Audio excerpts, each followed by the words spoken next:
नमस्कार दोस्तों, मैं संजय यादव क्यूबिक्स क्लासेस के ऑनलाइन प्लेटफॉर्म पर आप सभी का स्वागत है। आज का जो चैप्टर है अलंकार, जो यूपीपी और अन्य परीक्षाओं की दृष्टि से जो है बहुत ही महत्वपूर्ण क्लास है और इससे संबंधित प्रश्न भी हर एग्जाम में पूछे जाते हैं। आज हम लोग जो है इसका जो है वीडियो देखेंगे, इसका जो है थ्योरेटिकल क्लास देखेंगे और समझेंगे कि कैसे जो है इसकी पहचान होती है और कैसे इसका जो है उत्तर आता है।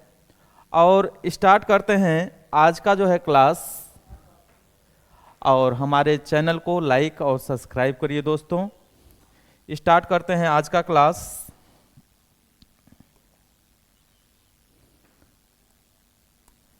अलंकार। अलंकार दोस्तों जो है दो शब्दों से मिलकर बना है। अलंकार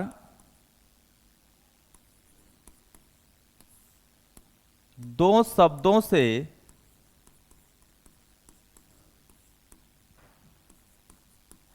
मिलकर बना है। बना है अलम और कार। दोस्तों अलम का अर्थ होता है शोभा करने वाला। शोभा और कार का मतलब होता है दोस्तों करने वाला। अगर इसका शाब्दिक अर्थ पूछा जाए तो यानी अलंकार का जो है दोनों को मिलाकर अर्थात शोभा करने वाला। अलंकार दोस्तों दो शब्दों से मिलकर बना है, अलम और कार।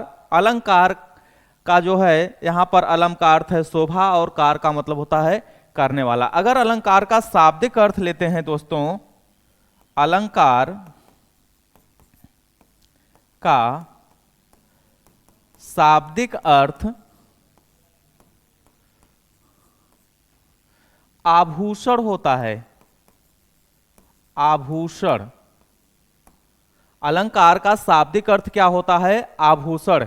जैसे आभूषण धारण करने से जो है शरीर की सुंदरता बढ़ जाती है, वैसे ही काव्य में अलंकार का प्रयोग करने से जो होता है काव्य की जो सुंदरता होती है वह बढ़ जाती है। अगर इसके डेफिनेशन के आते हैं देखते हैं तो काव्य की शोभा, काव्य की शोभा बढ़ाने वाले तत्वों को अलंकार कहते हैं। अलंकार कहते हैं यानी जिससे काव्य की शोभा बढ़ती है, उन तत्वों को, उन धर्मों को हम अलंकार दोस्तों कहते हैं। अर्थात इसकी जो बहुत से विद्वानों ने जो इसके जो आचार्य रहे हैं अलंकार के जो है, इसके जो प्रथम आचार्य थे, यानी इसकी जो प्रथम आचार्य थे अलंकार के प्रथम आचार्य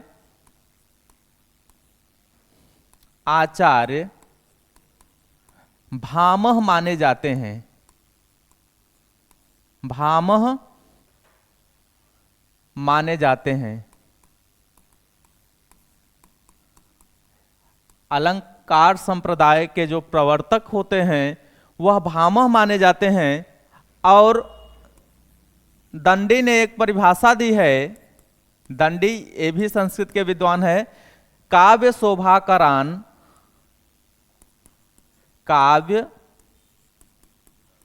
शोभाकरान धर्मान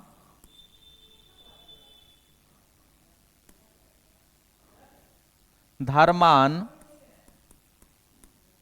अलंकारान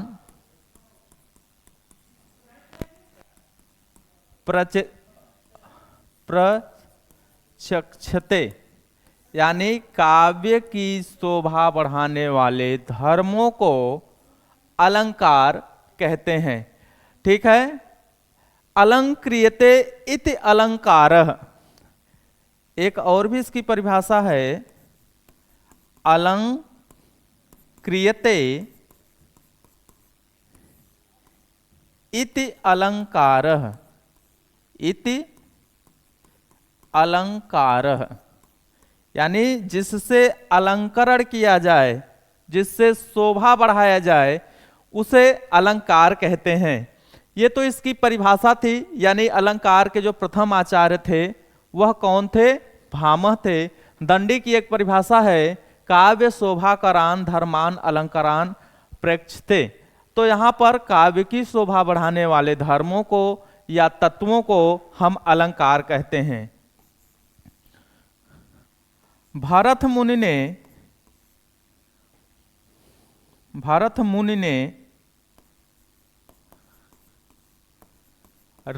अलंकारों की संख्या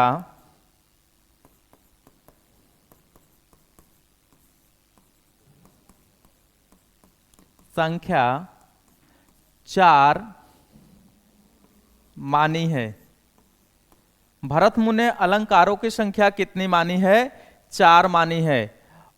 उपमा, रूपक, दीपक और उत्प्रेक्षा, ये 4 अलंकार जो थे वह उनकी जो संख्या मानी है भरत मुनि, जो कि नाट्य शास्त्र के प्रणेता थे, और उन्होंने दोस्तों क्या मानी है?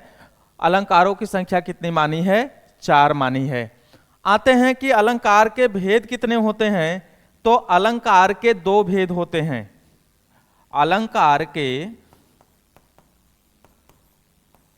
भेद, तो अलंकार दोस्तों कितने प्रकार के होते हैं? वैसे 3 भी माने जाते हैं, लेकिन आपको यहां पर बताना है दोस्तों 2। एक होता है शब्दालंकार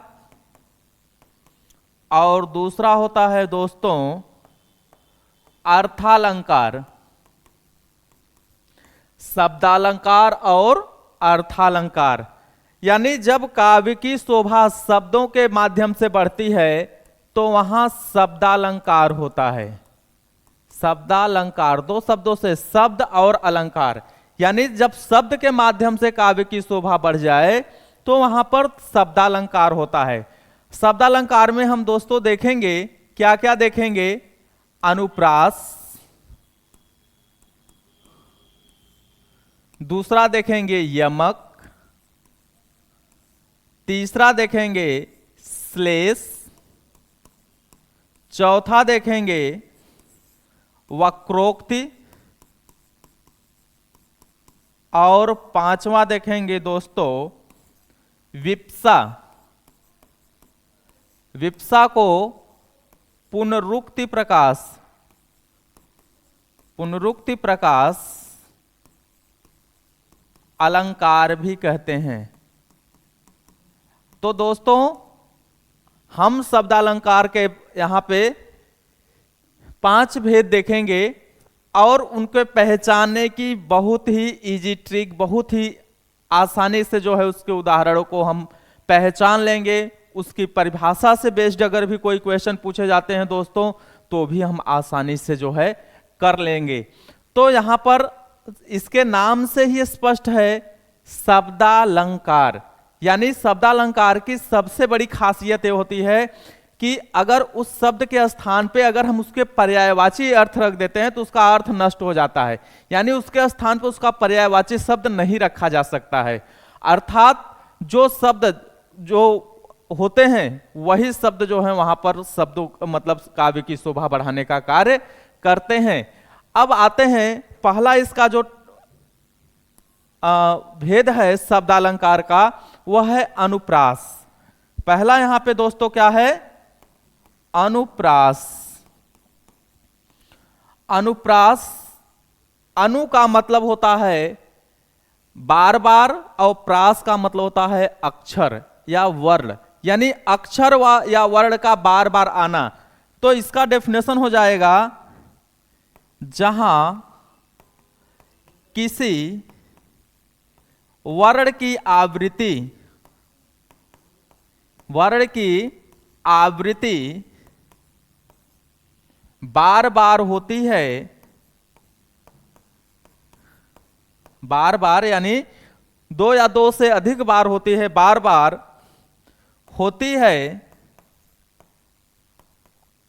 उसे अनुप्रास अलंकार कहते हैं। उसे अनुप्रास अलंकार कहते हैं।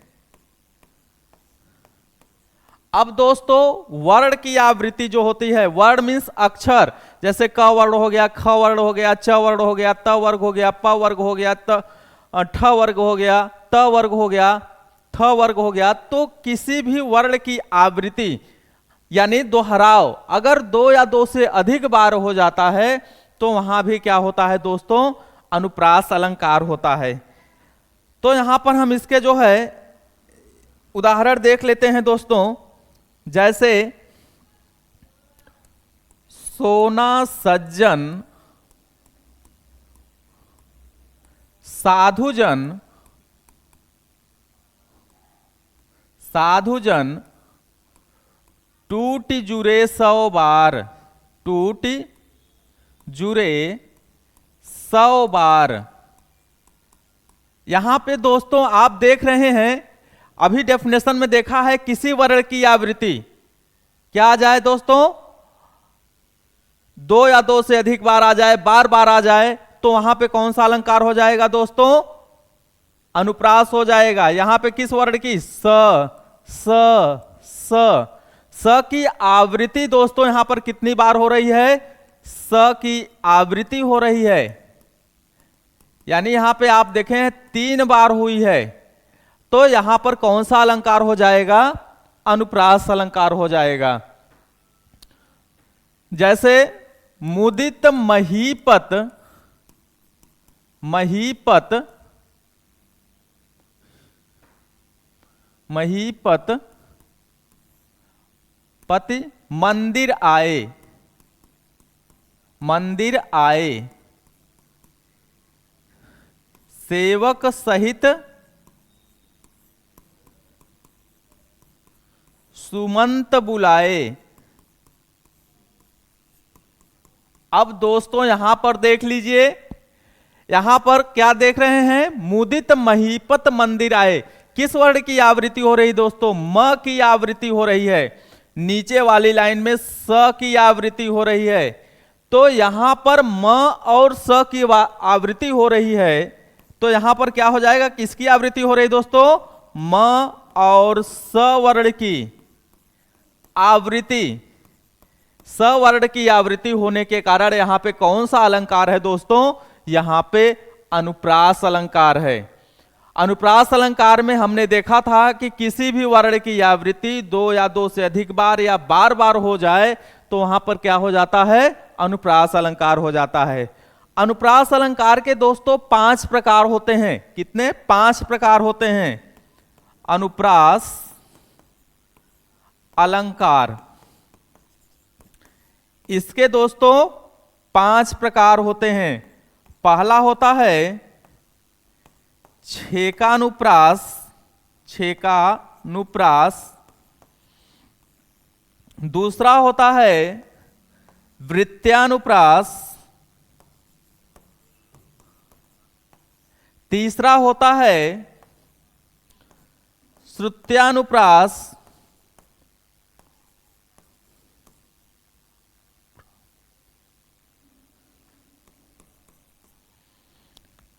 चौथा होता है दोस्तों लाटानुप्रास। और 5वां होता है अंत्यानुप्रास। तो कितने दोस्त यहां होते हैं, 5 भेद होते हैं।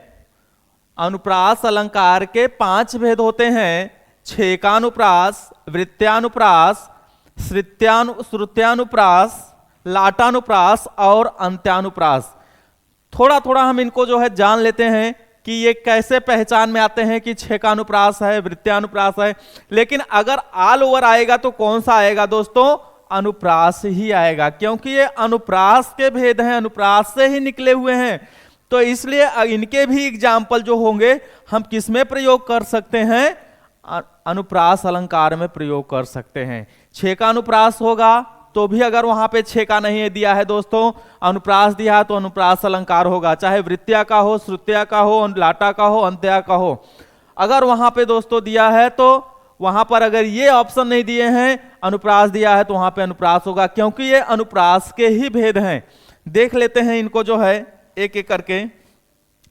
पहला होता है दोस्तों इसका छेकानुप्रास। छेकानुप्रास, छेक का अर्थ होता है दोस्तों चतुर, चालाक होता है।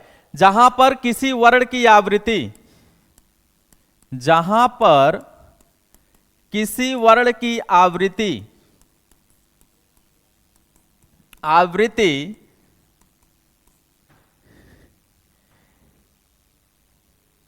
दो बार हो, वहां छेकानुप्रास होता है, छेकानुप्रास होता है। जहां पर दोस्तों क्या हो, किसी वर्ण की आवृत्ति, किसी भी अक्षर की आवृत्ति दो बार मात्र हो जाए तो वहां भी क्या हो जाएगा, छेकानुप्रास हो जाएगा। जैसे इस करुणा कलित हृदय में, इस करुणा कलित हृदय में, इस करुणा कलित हृदय में क्यों विकल रागनी बजती है, क्यों विकल रागिनी बजती है। अब यहां पे दोस्तों किस वर्ण की आवृत्ति हुई है, क की आवृत्ति हुई है, यानी दो बार मात्र हुई है, दो बार। तो यहां पर है किसी वर्ण की आवृत्ति दो बार हो जाए तो वहां पर क्या हो जाएगा, छेकानुप्रास हो जाएगा। जैसे कंकन किंकिन, कंकन कंकन किंकिन, नूपुर धुन सुन, धुन सुन, कहत लखन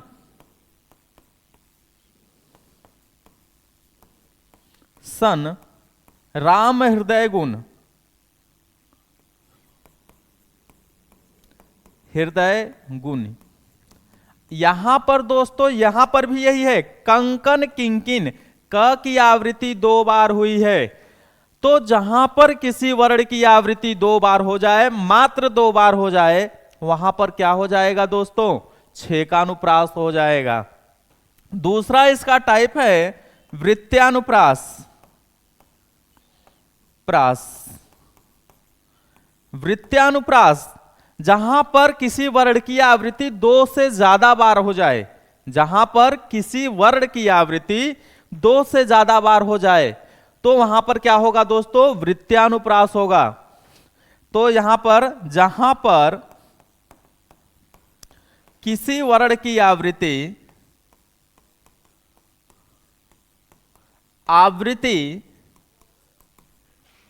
दो से ज्यादा बार हो, दो से अधिक बार हो,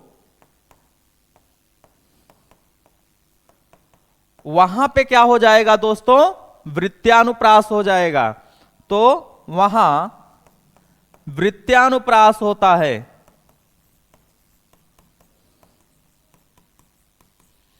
अब दोस्तों दो से ज्यादा बार, जो पहले एग्जाम्पल दिए थे उसमें वृत्त्यानुप्रास ही था, जैसे मुदित महीपत मंदिर आए, तो यहां पर क्या था, म की आवृत्ति दो से ज्यादा बार हुई थी। या दूसरा अगर हम कह सकते हैं, बहुत ही प्रचलित उदाहरण है दोस्तों, तरन तनुजा तट तमाल तरुवर बहुछाए, तरुवर बहुछाए।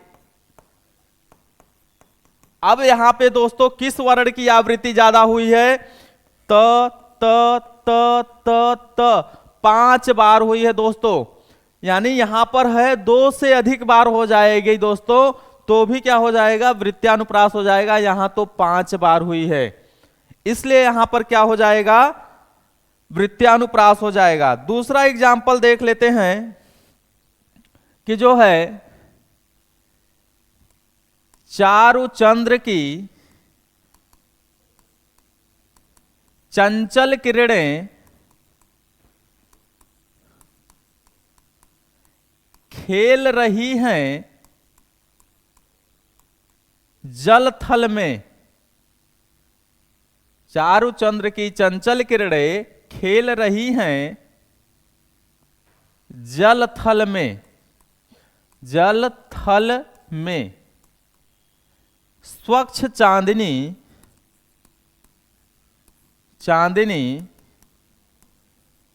बिछी हुई है,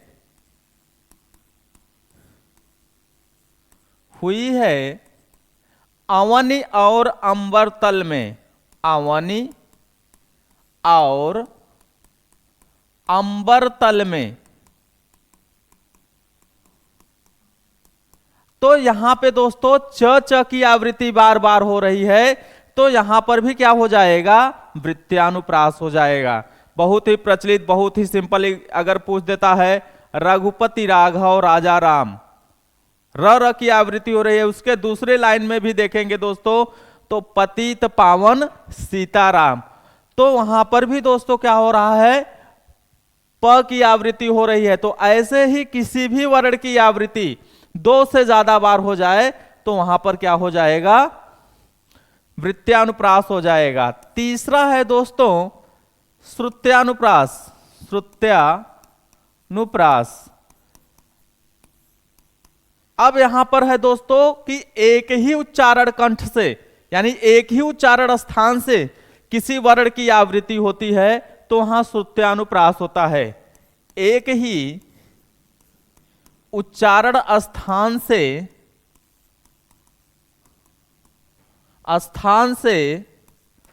उच्चरित होने वाले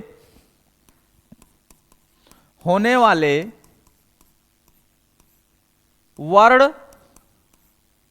आने पर श्रुत्यानुप्रास होता है, श्रुत्यानुप्रास होता है।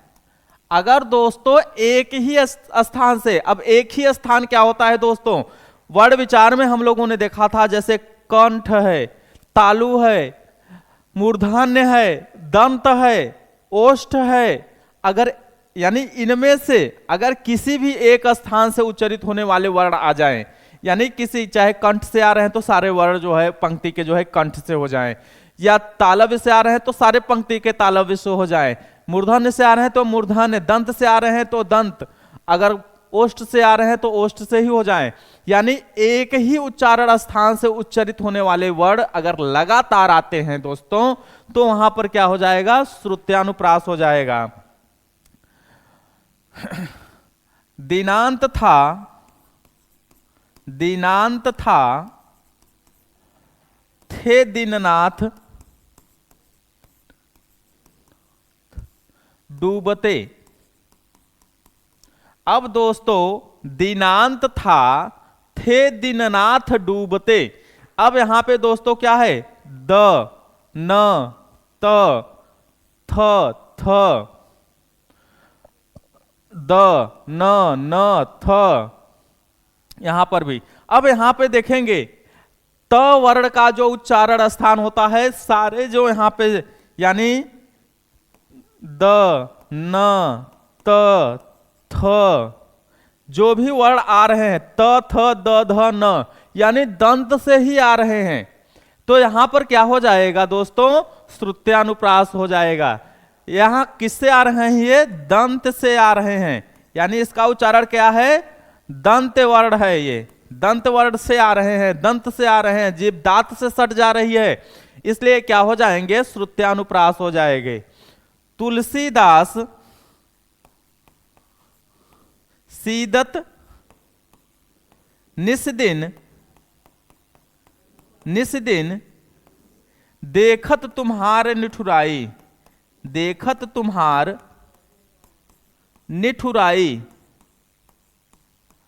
अब यहां पे दोस्तों तुलसी सीदत, तुलसी सीदत, यहां पर भी दोस्तों देख रहे हैं तो दंत से ही इसका उच्चारण जो है, यानी त भी आ रहा है, ल स, फिर यहां पे सीदत में आ रहा है। तो यहां पर क्या हो रहा है दोस्तों, दंत वर्ण से उच्चारित होने वाले वर्ण लगातार आ रहे हैं, इसलिए यह क्या हो जाएगा, श्रुत्यानुप्रास हो जाएगा। नेक्स्ट है दोस्तों, चौथा है लाटानुप्रास।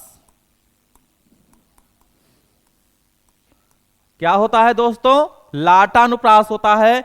अनुप्रास का चौथा भेद होता है, अगर जहां पर कोई शब्द जो होते हैं या पंक्ति एक ही तरह के आए लेकिन अन्वय करने पर उनका अर्थ बदल जाए, तो वहां पर क्या होता है, लाटानुप्रास होता है। जैसे लाटानुप्रास का हम एग्जाम्पल ही देख लेते हैं, जैसे बहुत ही फेमस उदाहरण है, पूत कपूत तो क्या धन संचय, संचय। अगर पूत कपूत है तो क्या धन संचय। दूसरी इसकी लाइन है, पूत सपूत तो क्या धन संचय, क्या, एक मिनट, पूत कपूत तो क्या धन संचय, पूत सपूत तो क्या धन संचय। यानी यहां पे दोस्तों क्या है, अगर पूत कपूत है तो भी धन का संचय करना बेकार है, अगर पूत सपूत है तो भी धन के संचय करने का कोई भी अर्थ नहीं है।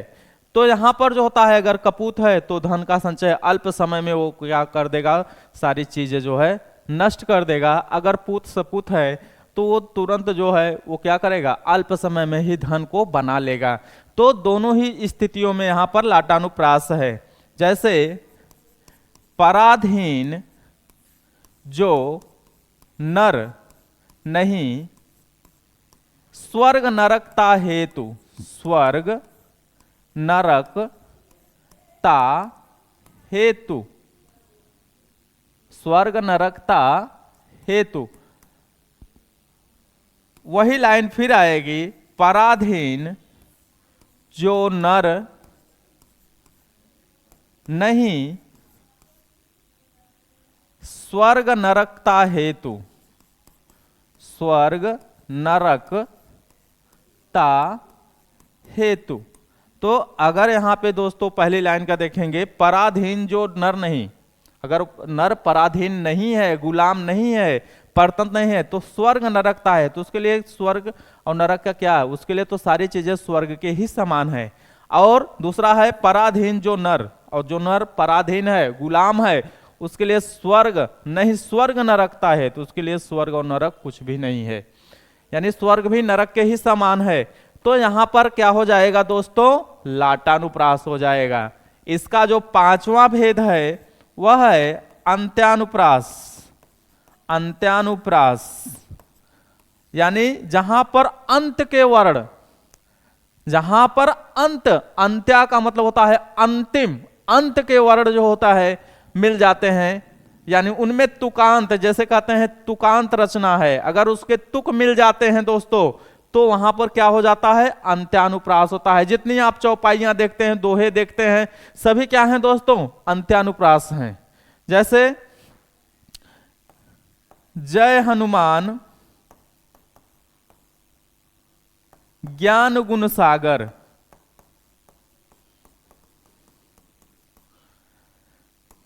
जय कपीस तिहु लोक उजागर, उजागर। यहां पर दोस्तों र की आवृत्ति यानी र अंत के वर्ण मिल रहे हैं। तो जहां पर आप कोई भी दोहा भी ले लीजिए ठीक है, रहीमन पानी राखिए बिन पानी सब सून, पानी गए न उबरे मोती मानुष चून। तो वहां भी न में आवृत्ति उसकी मतलब उसका हो जाएगा कि अंत के जो वर्ण हैं वो मिल जाएंगे, इसलिए यहां पर क्या हो जाएगा दोस्तों, अंत्यानुप्रास हो जाएगा। अब यह है कि अब अनुप्रास की पहचानने की, जहां पर दोस्तों किसी भी वर्ण की आवृत्ति अगर दो या दो से ज्यादा बार देख लीजिए, वहां पर क्या हो जाएगा दोस्तों, अनुप्रास अलंकार हो जाएगा। जहां पर किसी वर्ण के किसी अक्षर की आवृत्ति दो या दो से ज्यादा बार हो जाए, वहां पर दोस्तों आप आंख मूंद कर जो है क्या लगा दीजिए, अनुप्रास अलंकार लगा दीजिए। दूसरा इसका टाइप होता है यमक अलंकार।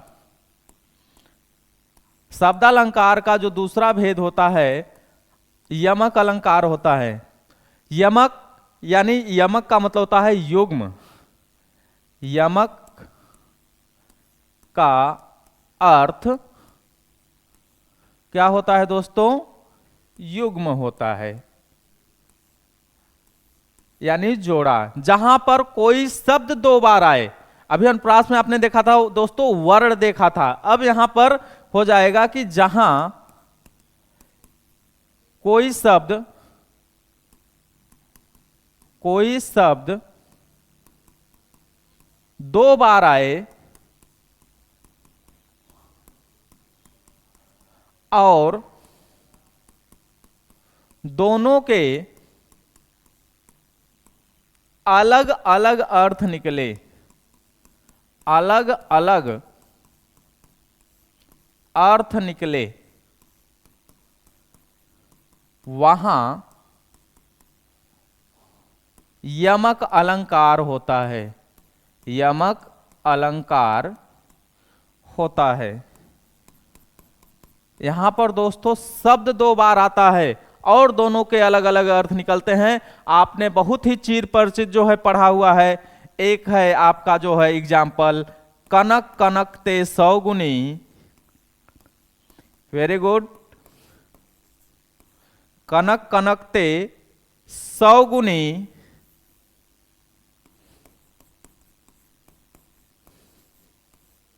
मादकता अधिकाय अधिकाय। दूसरी लाइन है या खाए बौराय जग, बौराय जग वा पाए बौराय।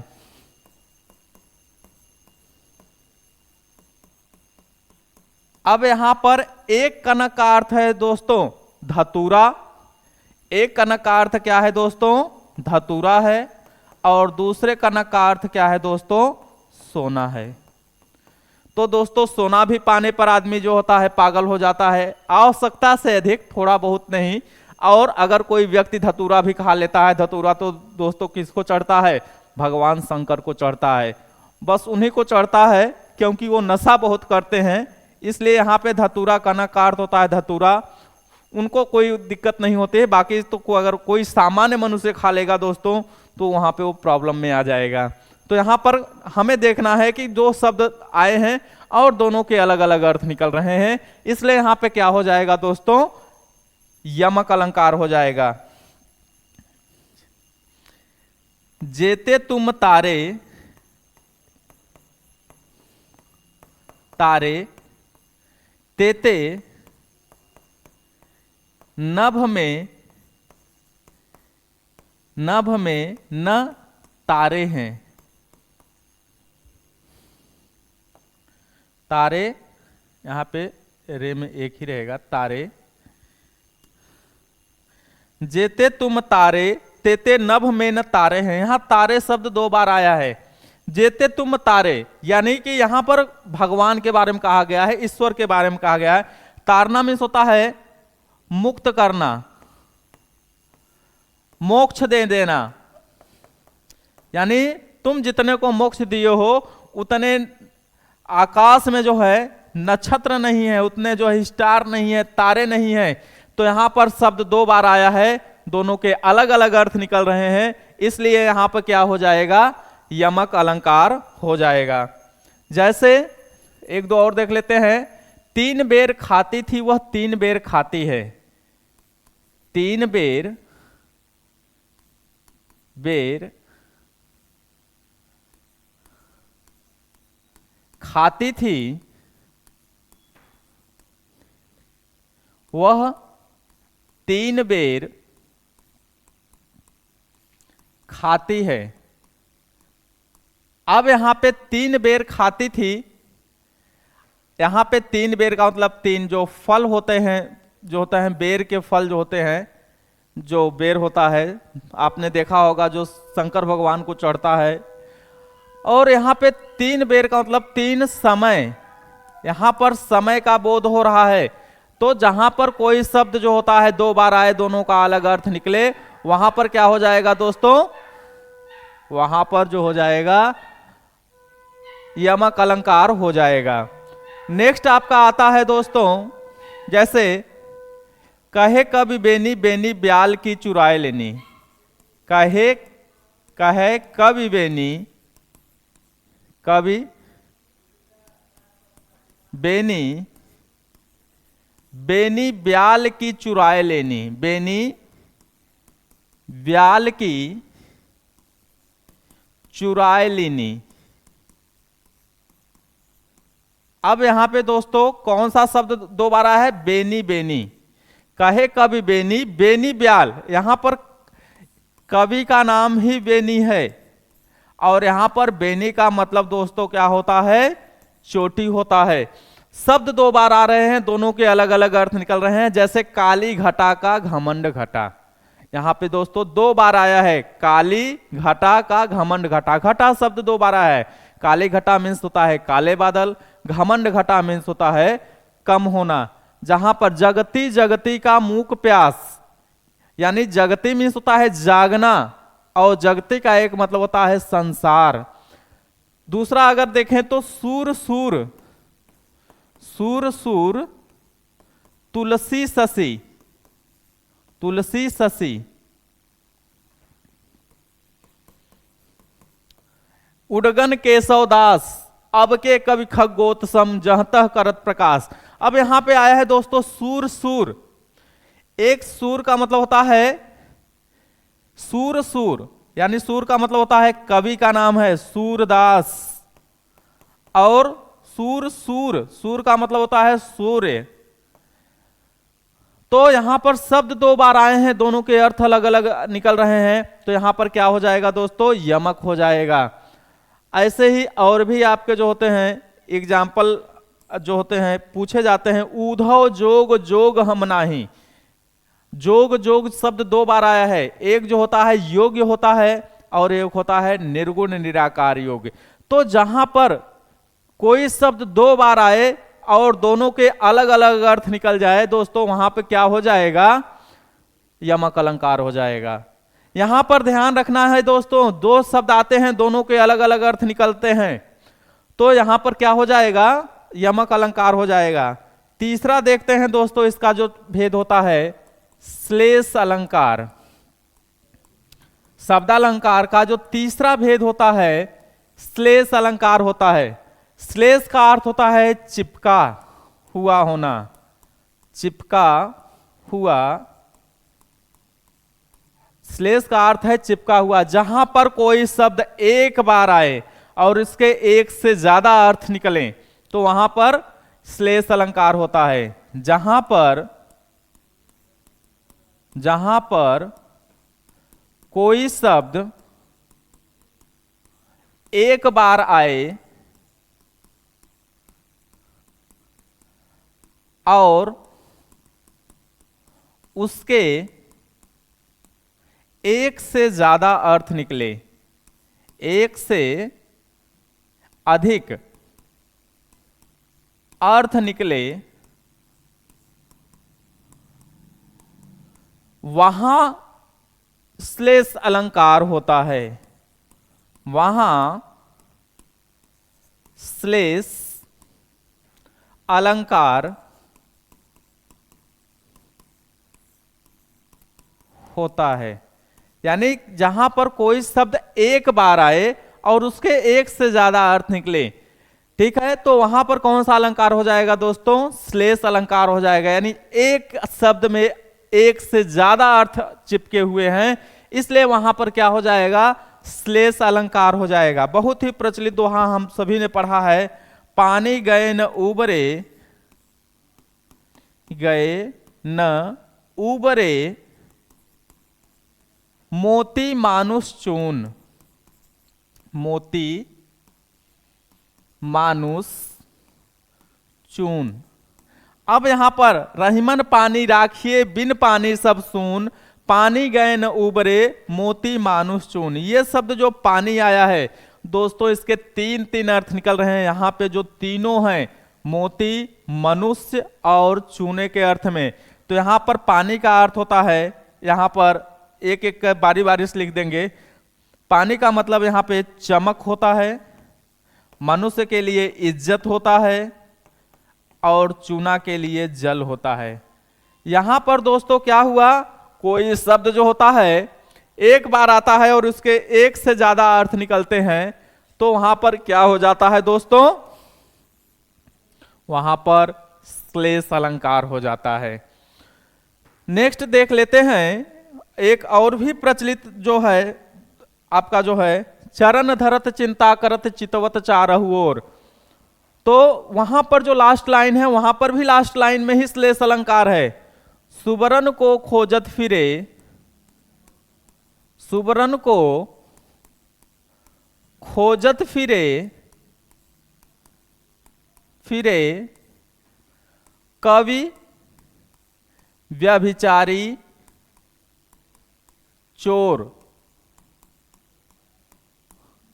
तो यहां पर इसकी जो पहली लाइन है दोस्तों, उसमें नहीं, दूसरी लाइन में आप देखेंगे तो यहां पर जो होता है श्लेष अलंकार होगा, सुबरन को खोजत फिरे कवि व्यभिचारी चोर। तो यहां पर क्या हो जाएगा, सुबरन, सुबरन का तीन अर्थ निकल रहा है, जो पीछे के यहां पे तीन वर्ड दिए, शब्द दिए गए हैं, कवि, व्यभिचारी और चोर। कवि के अर्थ में दोस्तों क्या होता है, सुंदर वर्ण, सुंदर वर्ण का मतलब होता है अक्षर। व्यभिचारी के लिए दोस्तों क्या हो जाएगा, सुंदर स्त्री। सुबरन मिलता है जो यानी गौर वर्ण की स्त्री हो, गोरी स्त्री हो। और चोर के लिए क्या हो जाएगा दोस्तों, सोना हो जाएगा। तो जहां पर किसी जो है शब्द, कोई शब्द एक बार आए और एक से ज्यादा अर्थ निकल जाए, तो वहां पर क्या हो जाएगा, श्लेष अलंकार हो जाएगा। श्लेष दो प्रकार के होते हैं, एक होता है अभंग श्लेष, पहला क्या होता है अभंग श्लेष, और दूसरा जो होता है दोस्तों सभंग श्लेष। तो दोस्तों जहां पर हम शब्दों को तोड़कर उसके अर्थ को निकाल लें, दो से अधिक अर्थ निकालें या दो अर्थ निकालें, एक से ज्यादा अर्थ निकालें, वो जो होता है सभंग होता है। जहां पर बिना तोड़े वैसे ही अर्थ आ जाएं, वो अभंग होता है। इसके भी देख लेते हैं, जैसे ज्यों रहीम गति दीप की, ज्यों रहीम गति दीप की, दीप की कुल कपूत की होए, की होए बारे उजियारे करे, बारे उजियारे करे बढ़े अंधेरो होए, अंधेरो होए। यहां पर दोस्तों क्या है, अभंग है। यहां पर बारे और बढ़े दोनों के जो है दो दो अर्थ निकल रहे हैं। जैसे रहीमदास ने बताया, जैसे दीपक की गति होती है, वैसे कुल में जन्म लेने वाले कपूत की होती है। क्यों होती है, बारे यानी जब जन्म लेता है तो उजाला कर देता है, यानी परिवार के लोग खुश हो जाते हैं। और एक बारे का मतलब होता है जलाना, और जब दीपक जलता है तो भी उजियाला हो जाता है। बढ़े का मतलब होता है बढ़ना, यानी बड़ा होना, यानी बड़ा होना। और दूसरा क्या अर्थ होता है दोस्तों, बुझाना, बुझाना। और कपूत है, जब बड़ा होगा तो अंधेरा फैला देगा अपने कुकृत्यों से, अपने कर्मों से, और जब दीपक को हम बुझा देंगे तो अंधेरा हो जाएगा। तो यहां पर दोस्तों क्या हो जाएगा, अभंग श्लेष हो जाएगा, क्योंकि वो बिना भंग किए हुए जो है उसके अर्थ निकल रहे हैं। दूसरा, जैसे जह गाठ तह रस नहीं, जह गाठ तह रस नहीं, जह गाठ तह रस नहीं, यह जानत सब कोय, सब कोय। कि जहां पर गांठ है, यहां पे गांठ के दो अर्थ निकल रहे हैं दोस्तों।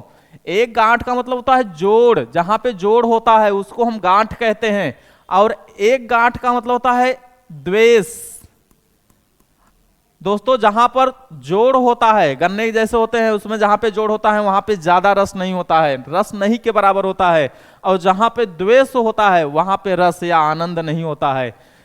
तो यहां पर रस के भी दो अर्थ निकल रहे हैं। रस का मतलब होता है एक अर्क होता है जो रस उससे निकलता है, एक रस का मतलब आनंद होता है। तो यहां पर दोस्तों क्या हो रहा है, जहां पर एक शब्द के एक से ज्यादा अर्थ निकल जा रहे हैं बिना भंग किए पदों को, तो वो अभंग होता है। और जहां पर पदों को भंग करके जो है अर्थ निकाले जाएं, वहां पर क्या हो जाएगा, सभंग श्लेष हो जाएगा। क्या हो जाएगा दोस्तों, सभंग श्लेष। जैसे सॉरी, चिर जोरे, चिर जोरे जोड़ी जुड़े, जोड़ी जुड़े चिर जीवो,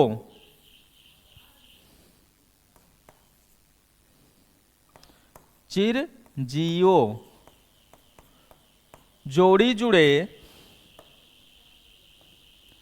क्यों न स्नेह गंभीर, स्नेह गंभीर को घटवे वृषभानजा, वृष भानुजा, वृषभानुजा वे हलधर के वीर, वे हलधर के वीर। यहां पर दोस्तों वृषभानुजा को भी तोड़ेंगे और हलधर को भी तोड़ेंगे, तब उसके जो है दो दो अर्थ निकलेंगे। एक जो होता है वृषभानुजा का क्या होता है दोस्तों, जैसे वृषभानुजा का वृष, वृषभ प्लस अनुजा, ठीक। और दूसरा वृषभानु,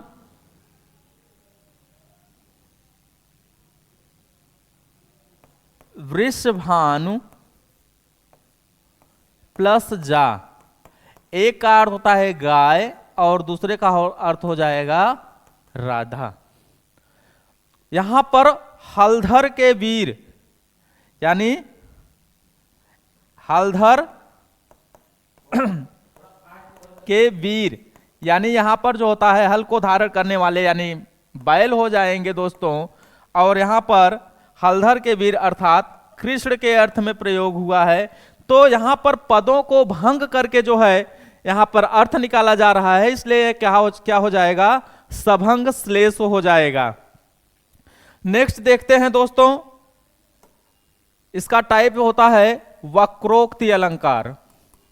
शब्दालंकार का क्या है, वक्रोक्ति अलंकार।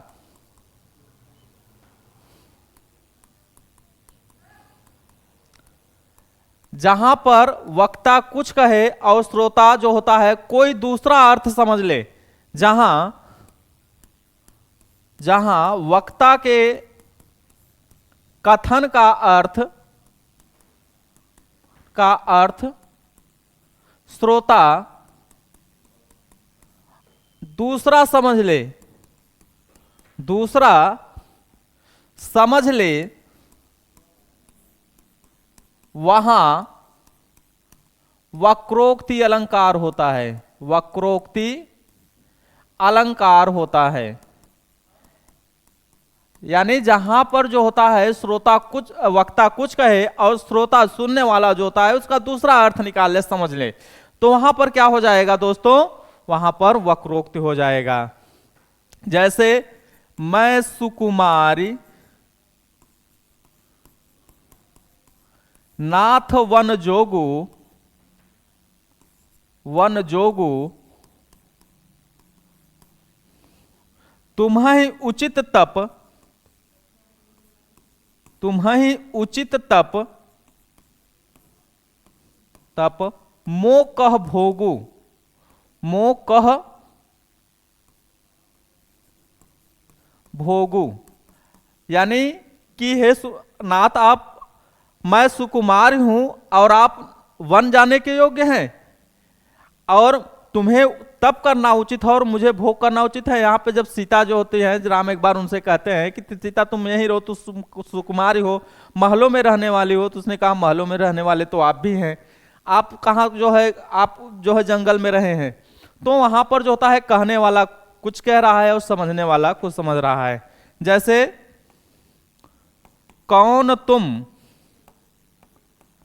कौन तुम, यहां पर है घनश्याम प्रिय, घनश्याम प्रिय बरसों कित जाओ, बरसों कित जाओ,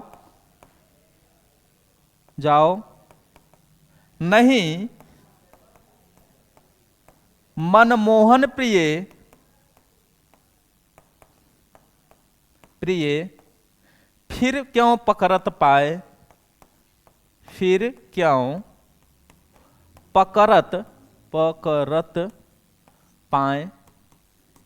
यानी जब जाते हैं दरवाजा खटखटाते हैं तो राधा पूछती कौन हो, तो कहते हैं घनश्याम प्रिय, मैं और घनश्याम का जानबूझकर क्या दूसरा अर्थ निकालते हैं, यानी बादल निकालती है। तो कहती है बरसों कित जाओ, तो फिर कहते हैं नहीं मनमोहन प्रिय, यानी मैं मनमोहन हूं, श्री कृष्ण हूं। तो उसने कहा जब मनमोहन हो तो फिर मेरा पांव क्यों पकड़ रहे हो। तो यहां पर जो है वक्ता के कथन का श्रोता एक दूसरा अर्थ निकाल ले, दूसरा अर्थ समझ ले, तो वहां पर क्या हो जाता है दोस्तों, वक्रोक्ति अलंकार हो जाता है। नेक्स्ट इसका जो होता है शब्द अलंकार का लास्ट होता है विप्सा अलंकार, विप्सा, विप्सा अलंकार। इसको हम पुनरुक्ति प्रकाश के नाम से भी जानते हैं, पुनरुक्ति प्रकाश के नाम से भी जानते हैं। इसका अन्य नाम होता है जहां पर हर्ष शोक घृणा, घृणा आश्चर्य आदि भाव, आदि भाव के कारण शब्दों का दोहराव हो, वहां विप्सा अलंकार होता है, विप्सा अलंकार होता है। तो जहां पर दोस्तों क्या हो, हर्ष शोक घृणा आश्चर्य आदि भावों के कारण जो होता है शब्द का दोहराव हो जाए और उनका एक ही, पुनरुक्ति का मतलब होता है वही शब्द बार बार आए, उनका अर्थ भी एक ही निकले तो पुनरुक्त होता है। जैसे मधुर मधुर मेरे दीपक जल, दीपक जल। तो यहां पे दोस्तों दो शब्द आया है, दोनों का एक ही अर्थ निकल रहा है, मधुर मधुर मेरे दीपक जल। तो कहा जहां पर हर्ष शोक, यहां पे जो होता है शोक यानी जो है दुख से जो है परिपूर्ण होकर महादेवी वर्मा की ये पंक्ति है, उसने कहा है। जैसे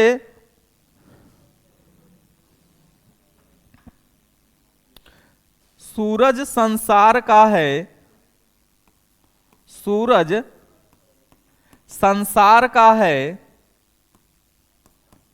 बुझा बुझा, बुझा बुझा। तो यहां पर भी दोस्तों क्या है, बुझा बुझा दो बार आया है और दोनों क्या है, पुनरुक्त है, एक ही शब्द का जो है दोहराव हुआ है, उसका एक ही अर्थ निकल रहा है। तो जहां पर हर्ष, शोक, घृणा, आश्चर्य आदि के कारण जो होता है शब्दों का दोहराव हो और एक ही अर्थ निकले, तो वहां पर क्या होता है दोस्तों, विप्सा अलंकार होता है या पुनरुक्त प्रकाश अलंकार होता है। तो आज का जो था वो शब्द अलंकार पे ही था। मैंने पहले ही बताया जो अनुप्रास अलंकार है उसको पहचानने की विधि है कि जहां पर कोई वर्ण की आवृत्ति, किसी वर्ण की आवृत्ति दो से अधिक बार, दो या दो से अधिक बार हो जाए, वहां पे आप आंख मूंद कर जो है अनुप्रास अलंकार लगा दीजिए। जहां पर कोई शब्द दो बार आए और दोनों के अलग अलग अर्थ निकले, वहां पे दोस्तों क्या होता है, यमक अलंकार होता है। जहां पर कोई शब्द एक बार आए और उसके एक से ज्यादा अर्थ निकल रहे हों, तो वहां पर क्या हो जाएगा दोस्तों, श्लेष हो जाएगा। श्लेष का अगर शाब्दिक अर्थ पूछा जाता है तो श्लेष का शाब्दिक अर्थ है चिपका हुआ। श्लेष दो प्रकार के होते हैं, अभंग श्लेष, सभंग श्लेष। जहां पर पदों को बिना भंग किए जो है उनके अर्थ निकल जाते हैं, दो से ज्यादा अर्थ निकलते हैं, एक से ज्यादा अर्थ निकलते हैं, तो वो अभंग श्लेष होता है। जहां पर पदों को भंग करके एक से ज्यादा अर्थ निकाले जाते हैं, वहां पे सभंग श्लेष होता है।